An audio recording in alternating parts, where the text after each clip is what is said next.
Let's talk a little bit more about that column you mentioned you used to write, the Economic Note, in the 90s. And you've said you've been involved in all of this various, whether it's work with various organizations and been in the public life. But has your position changed with time? Would you say the things you wrote about, the things you stood for in the 90s, you still stand by those things? I've been very consistent. I spoke out a lot about tribalism. Mm-hmm. I spoke out a lot about inequality and regional development, social justice, economic and social justice issues. I was very actively involved. In fact, I worked with John Githongo and others in setting up the Transparency International chapter of Kenya. That was extremely controversial, at least from the regime side. I designed the research program, something called the Kenya Bribery Index, which still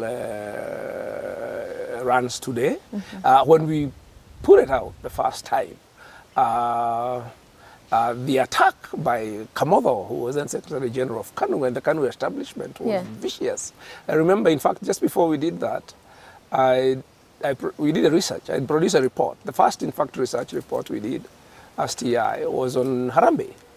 And it came out, and the day it came out, it was something I worked on with, surprise, Anne Waiguru.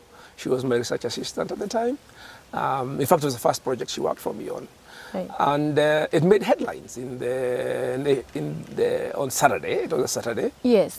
And on that day, it made headlines. It was a league table of the people who had contributed the most amount in Harambees over the previous 20 years or so. Right. And it was asking where they got the money. And on that day, I remember George Saitoti and Kamotho and the KANU establishment were doing one of their political Harambees. And they were very embarrassed about it. The party wrote a 3 to 4 page response, very